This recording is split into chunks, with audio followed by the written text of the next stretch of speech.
Lectura del Santo Evangelio según San Marcos. Gloria a ti, Señor. En aquel tiempo Jesús tomó aparte a Pedro, a Santiago y a Juan. Subió con ellos a un monte alto y se transfiguró en su presencia. Sus vestidos se pusieron esplendorosamente blancos, con una blancura que nadie puede lograr sobre la tierra. Después se les aparecieron Elías y Moisés conversando con Jesús. Entonces Pedro le dijo a Jesús: Maestro, qué a gusto estamos aquí. Hagamos 3 chozas, una para ti, otra para Moisés y otra para Elías. En realidad no sabía lo que decía porque estaban asustados. Se formó entonces una nube que los cubrió con su sombra, y de esta nube salió una voz que decía: Este es mi Hijo amado, escúchenlo. En ese momento miraron alrededor y no vieron a nadie sino a Jesús, que estaba solo con ellos. Cuando bajaban de la montaña, Jesús les mandó que no contaran a nadie lo que habían visto, hasta que el Hijo del Hombre resucitara de entre los muertos. Ellos guardaron esto en secreto, pero discutían entre sí qué querría decir eso de resucitar de entre los muertos. Palabra del Señor. Gloria a ti, Señor Jesús. Queridos hermanos y hermanas, muy buenos días en el Señor Jesús. Como todos los días, seguiremos a tiempo y a destiempo rezando por el término y el cese de esta pandemia. Jesús nos dijo en el Evangelio: quien pida se le dará, a quien toque se le abrirá, y quien busque hallará. Y nosotros estamos tocando, buscando y pidiendo que termine esta pandemia. Y sé que pronto terminará. Tú, Jesús, que eres nuestro Dios todopoderoso, porque por encima de ti no hay ningún poder ni principado. Tú eres el que aniquilará, fulminará, exterminará y no quedará rastro de esta pandemia. De la misma manera seguimos rezando por todos los que están enfermitos por esta pandemia, por el COVID, y sé que se están recuperando muchos. Siguen nuestras oraciones por ellos para una recuperación progresiva. Y también pedimos por los que ya partieron a la presencia del Padre, que esta pandemia ha cobrado tantas víctimas y ha dejado siempre un vacío en el hogar, en la familia, tristeza y dolor. Concédele, Señor, el descanso eterno y brille para ellos la luz perpetua. Descansen en paz. Amén. Y mucha fortaleza y esperanza a sus seres queridos. También unimos nuestra oración hoy día, pidiendo por la salud espiritual y corporal de Edinson Marcalaya y toda su familia, de Edgar Manrique Balbín y Jesús María Castro González, que se están recuperando del COVID, por la salud de Luis Castro Bernardini, de Gary Málaga Rivera, y encomendamos el eterno descanso de Rolando Ángeles Selfio, de Enrique y de nuestra hermanita Clemencia Moscoso Mendoza. En el Evangelio del día de hoy, domingo segundo del tiempo de Cuaresma, nos muestra el pasaje de la transfiguración del Señor. Pero, ¿qué significa transfiguración? Transfiguración es una transformación de algo o de alguien que implica un cambio de forma que de tal manera revela su verdadera naturaleza. Es decir, Jesús nos va a revelar en la transfiguración su verdadera naturaleza. Se va a transformar, nos va a dar a conocer ese momentito corto, pero preciso para entender qué significará más adelante la resurrección. Entonces, transfiguración es transformación, cambio de aspecto que revela su verdadera naturaleza.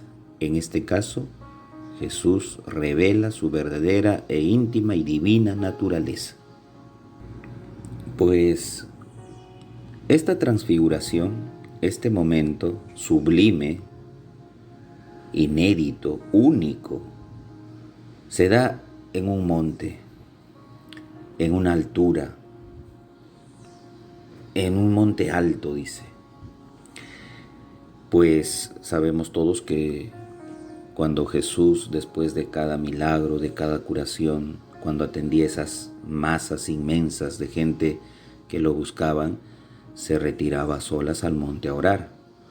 Pues justamente el monte es ese simbolismo, tiene el simbolismo de la soledad, para entrar en la intimidad con Dios, con su Padre, y Jesús se encuentra en un lugar como que apropiado para mostrarnos un cachito, diríamos así, de su divinidad. Jesús lleva testigos a Pedro, a Santiago y a Juan, sus discípulos. Por supuesto que es intencional llevarlos porque tienen que ver algo que más adelante va a fortalecer la fe de ellos, ¿no? O sea, Jesús no es protagónico, pero sí es necesario fortalecer la fe del discípulo, ¿no?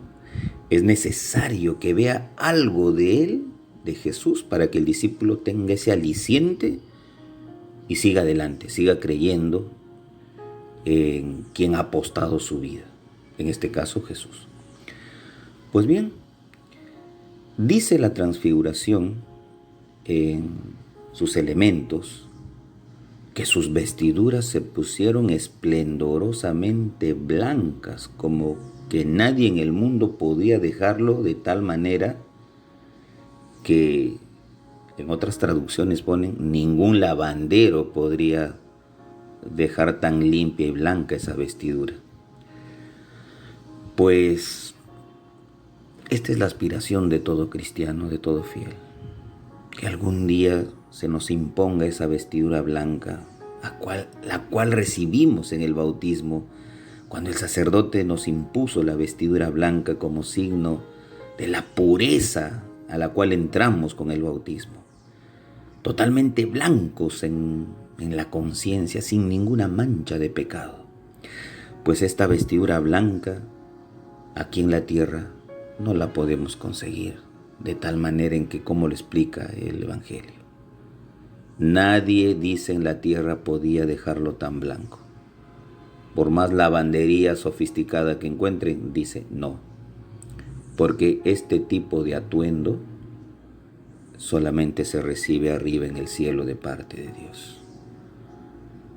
Aunque tus pecados sean color escarlata, yo los dejaré tan blancos como la nieve, dice. Por lo cual entonces confiamos un día que adoptaremos y se nos impondrá esa vestidura que aquí en la tierra no podremos encontrar. Y eso es santidad, eso es llegar al cielo, eso es verlo a Dios tal cual es, cara a cara. Después se le aparecen dos personajes, Moisés y Elías. ¿Quiénes son? Moisés, sabemos que sacó al pueblo de Israel de la esclavitud de Egipto. Moisés llevó hacia la tierra prometida, el cual no pudo ver él. Moisés es el que intercede ante Dios por el pueblo. Moisés es el que recibe las tablas de la ley, los 10 mandamientos. Y el otro personaje es Elías. Elías es el padre del profetismo en Israel. En el monte Carmelo, dice, Elías degolló a los 40 profetas de Baal, defendiendo a un único y solo Dios al cual debemos adorar, dice el Dios de Israel, exterminando todo tipo de idolatría. Padre del profetismo. Muy bien, los dos personajes representan el Antiguo Testamento, Moisés y Elías. Uno los profetas y el otro la ley. Pero resulta que andan conversando con Jesús, dice. ¿Cuál será el tema de conversación? ¿Sobre qué girará? Pues el tema de conversación es en medio Jesús y los dos, cada uno al lado. El tema es la cruz. El tema es la pasión. El tema es la resurrección. El tema es llevar adelante y a su plenitud lo que un día los profetas anunciaron y lo que un día Moisés también al pueblo le decía: ánimo y fuerza a seguir fieles a ese Dios. Y lo que los profetas siempre recalcaron: lo que sus ojos nunca pudieron ver ni sus oídos escuchar, dichosos ustedes ahora quienes ven y escuchan al mismo Dios. Pues ahí están, en esa conversación divina. Conversaciones que no son fuera de lugar, sino que están comprometidas ¿con qué? Con la salvación del mundo, con la salvación del ser humano, con la redención de todo hijo de Dios, para que no perezca, sino tenga vida eterna. Ese conversatorio tan divino, que en medio tiene un personaje central fuera de Elías y Moisés, que es Jesús. Jesús es el cumplimiento y la plenitud de todos los profetas, porque Él es el profeta de los profetas y único. Y Él es la ley encarnada, pero que ha venido a darle cumplimiento. Por lo tanto, los dos personajes representan al Antiguo Testamento y Jesús al Nuevo Testamento. Ambas tradiciones, veterotestamentaria y neotestamentaria, son las que al final se unen y dan plenitud a lo que Dios desde antiguo había prometido, regalándonos a su Hijo Jesucristo para redención del mundo. Después de este conversatorio viene el Evangelio describiéndonos ahora la parte netamente humana, ¿no? Pedro dice que vio ese escenario de divinidad, ese escenario de conversación y de esos trajes fulgurantes, ¿no? Que a la vista seguramente empañarían, es como ver al sol, y no podríamos verlo directamente porque inmediatamente nuestros ojos retrocederían ante tal resplandor y quedarían totalmente pues a oscuras, a ciegas. Pero Pedro va por el ímpetu netamente humano, ¿no? Así como saca la espada y le corta la oreja al criado del sumo sacerdote, a Malco, Pedro aquí también con sus ímpetus sale y dice: Maestro, qué bien estamos aquí, qué bien. Hagamos 3 chozas, una para ti, otra para Moisés y otra para Elías. El momento es inminentemente alegre, satisfactorio.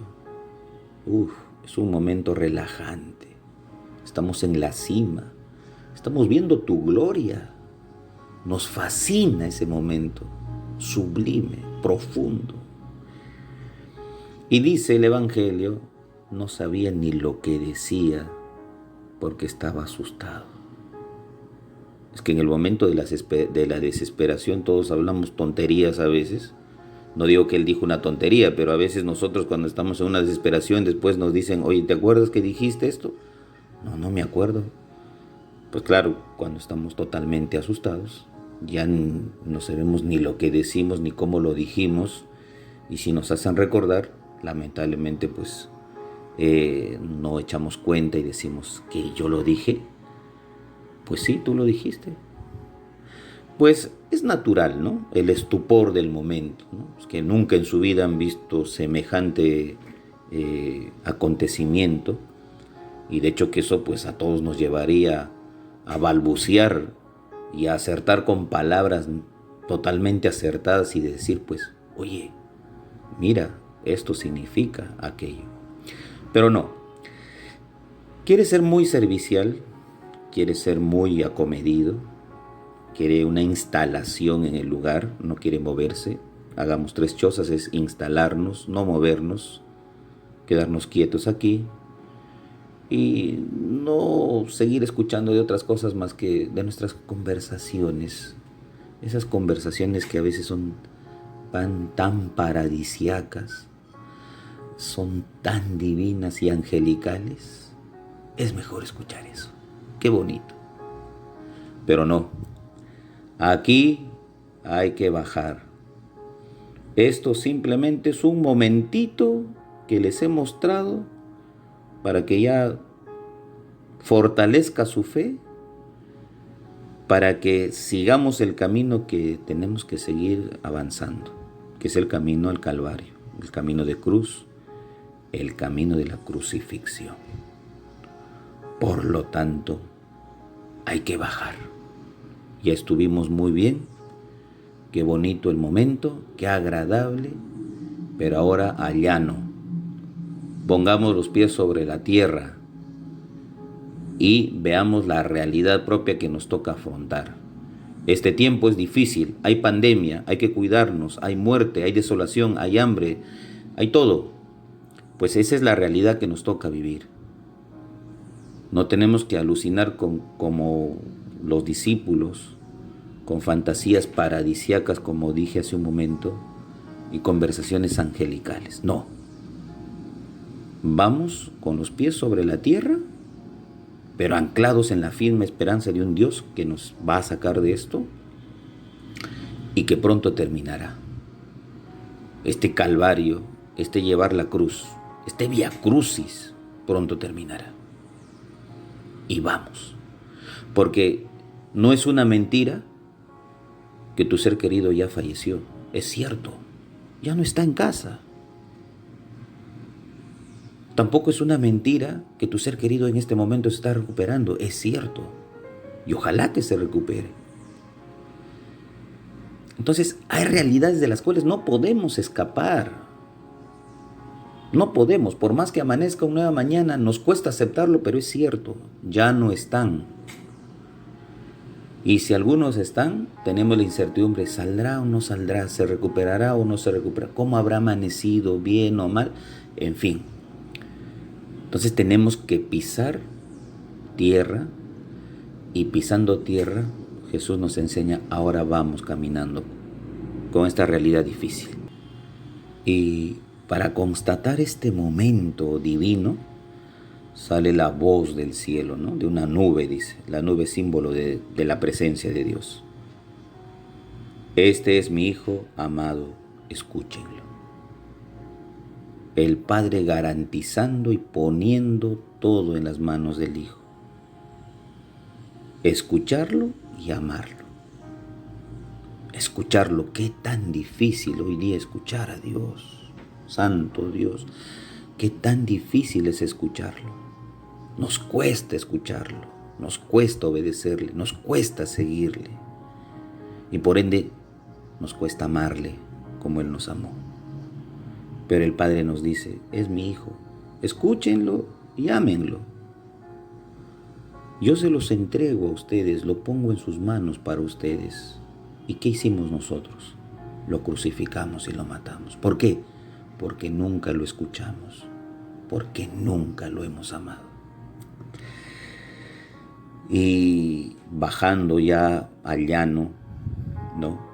Jesús hace una advertencia a los discípulos. No cuenten a nadie lo que acaban de ver, hasta que el Hijo del Hombre resucite de entre los muertos.